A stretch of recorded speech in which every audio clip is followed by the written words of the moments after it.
a vu des images de camions, puis des informations selon lesquelles de l'uranium aurait été vendu par le Niger à la Russie. Qu'en est-il exactement, M. le Président?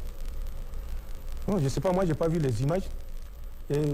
L'uranium appartient au Niger. Je n'ai pas de commentaire particulier à faire.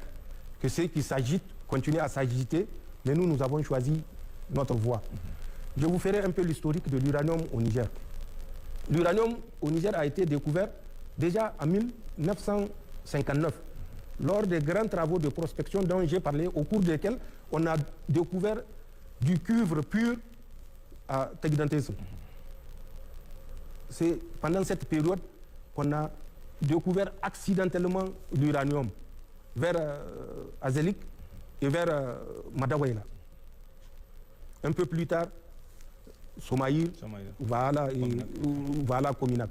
Donc, c'est pendant cette période, 1959, le 24 avril 1961, déjà, ils ont signé un décret là-bas chez eux pour dire que la République du Niger et des autres républiques que je n'aimerais pas citer pour des raisons personnelles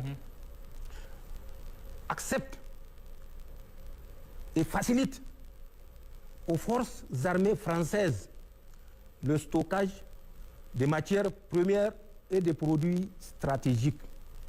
1961, le 24 avril. Dans l'intérêt de la défense, ils peuvent être amenés à limiter ou à interdire l'exportation. L'intérêt de la défense, pas de ces pays-là, pas du Niger. Oui. Dans l'intérêt de la défense française, le Niger va être amené à limiter l'exportation de ses ressources et de ses produits stratégiques. Ou interdire carrément. En 1967, il faut voir les échanges entre Diori Hamani et Jacques Foccart ou quelque chose comme ça.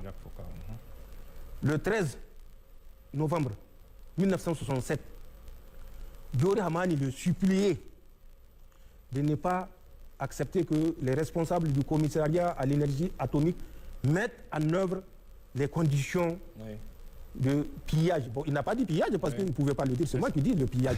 Les conditions de pillage de notre uranium.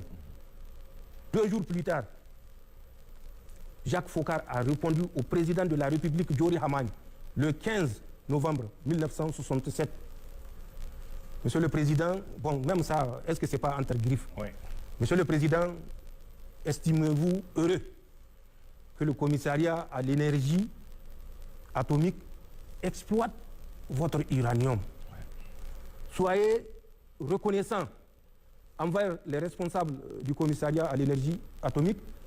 Soyez reconnaissants envers les autorités françaises et remerciez le ciel pour cette grâce qu'il vous a donnée. Ça, ce sont des écrits qui sont là et qui sont vérifiables. Oui, il y a des mémoires. Diori Hamani a compris que ça ne va pas.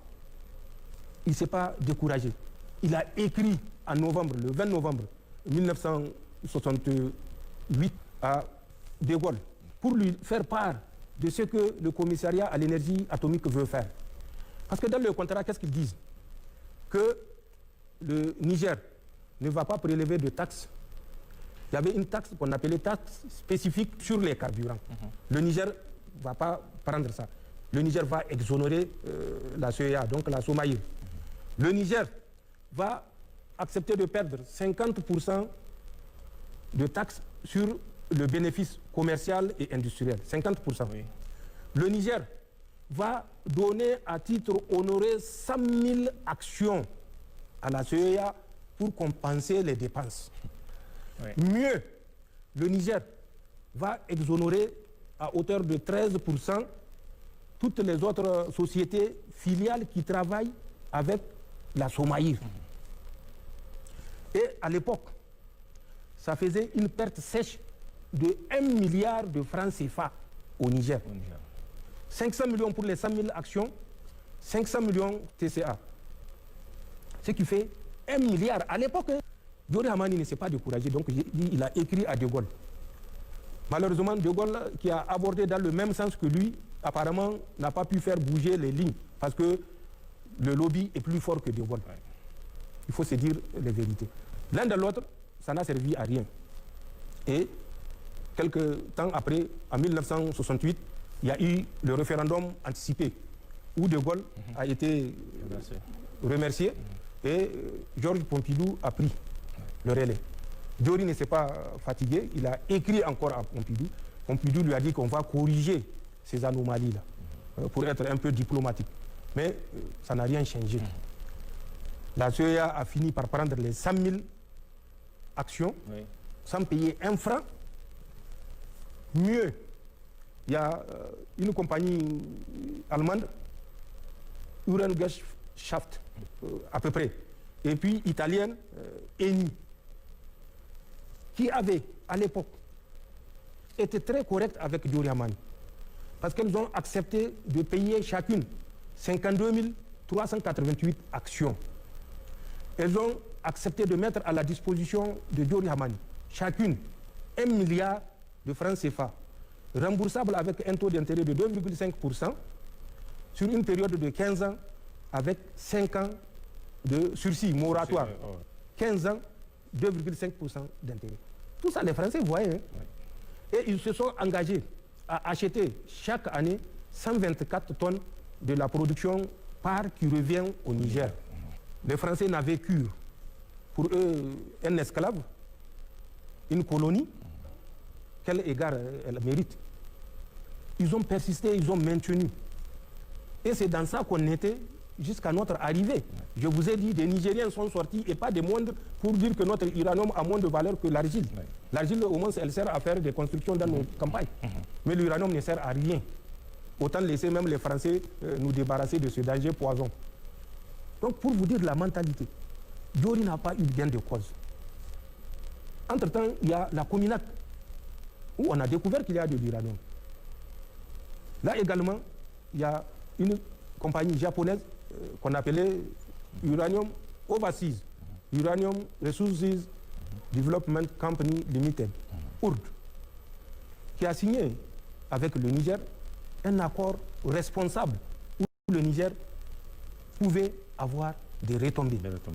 Les Français ont pris là également 45,5% des actions. Le Niger s'était retrouvé à 32%. Le 1er juin 1970, quand on signait là, entendu que le commissariat à l'énergie atomique a des droits dans la région d'Arlit. Donc c'est comme ça que nous avons toujours maintenu notre pays dans la misère, dans la domination et dans l'expoliation de ses ressources. Le 26 juillet, quand nous étions arrivés, 26 juillet 2023, nous avions trouvé, sans arriver, l'hostilité, est-ce qu'elle était cachée? Les Français ont retiré tout leur personnel. Ils ont retiré la sécurité. Ils ont déconnecté. Déconnecté, je dis. Les serveurs? Oui, tout ce qui est installation qui permettait de contrôle, puisque c'est à partir de chez eux, ils ont déconnecté. Puisqu'ils nous prenaient pour des oies sauvages et qu'on n'est pas en mesure de nous assumer. Ils ont déconnecté. Ils ont plusieurs fois envoyé des messages partout pour ameuter les opérateurs dans ce domaine-là, que le Niger est dirigé par des voyous qui sont en train de piller l'uranium de la Somaïr, donc l'uranium français. Or, ils savaient que ce qui leur revient faisait moins de 100 tonnes. Quand on va sur la base du calcul de 156,231 tonnes et les 63,4% qui leur revient. N'empêche, ils ont arrêté tout investissement, on n'en parle même pas. Nous avions dit, il faut qu'on rencontre le syndicat des employés de ce domaine-là, après avoir rencontré les différents responsables, notamment les DG et autres. Cette ressource va finir par être nationale. Il faut consentir des sacrifices pour montrer que l'effondrement que la France compte, même au temps de la colonisation, ce n'est pas maintenant où ils ont recouvré leur indépendance qu'ils vont s'arrêter.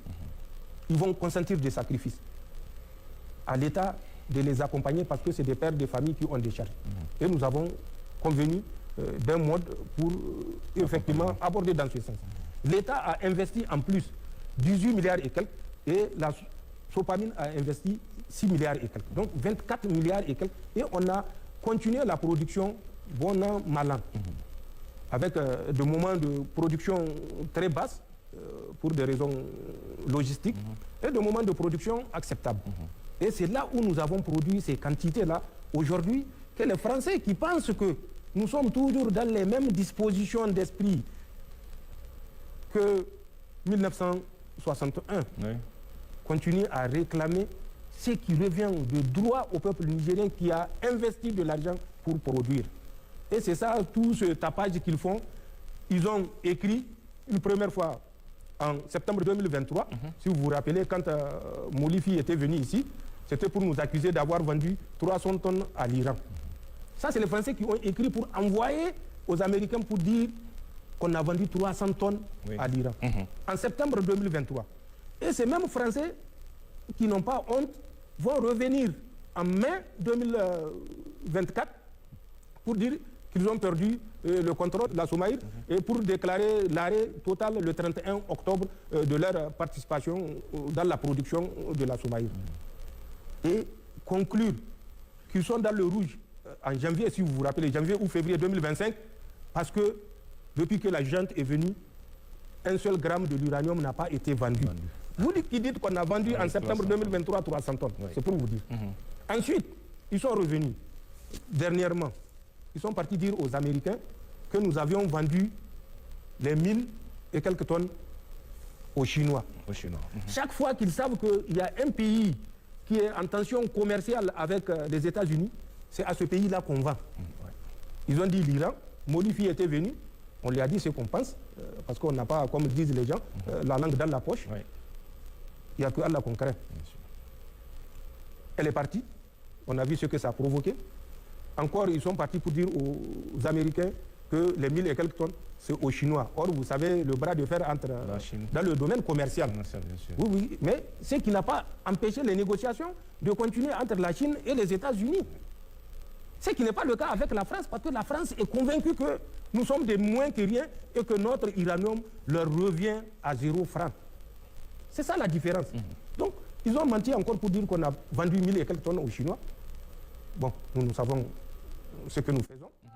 Et nous n'avons pas besoin de nous justifier, surtout par rapport à quelque chose qui nous revient de droit. Quelque chose pour laquelle on avait investi quand même des sommes importantes. Dans la position où on est 24 milliards, ce n'est pas des cacahuètes. Donc, c'est ça l'uranium.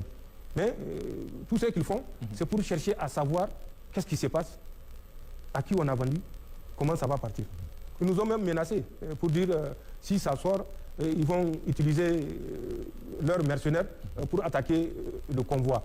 Ou si ça quitte Arlit, ils vont utiliser des mercenaires pour intercepter le convoi. Et même en haute mer, si ça embarque dans un navire, ils vont intercepter les navires. Ça, c'est les Français.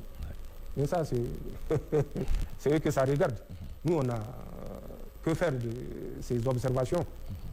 Nous avons fait un choix qui a certainement des défis à relever, mais nous sommes confiants parce que le peuple est avec nous et le peuple sait que tout ce que nous faisons et tout ce que nous ferons, c'est dans l'intérêt des populations nigériennes.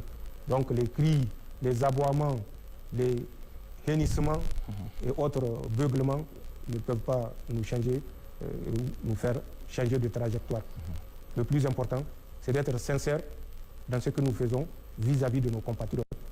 Le reste, leur état d'âme importe peu.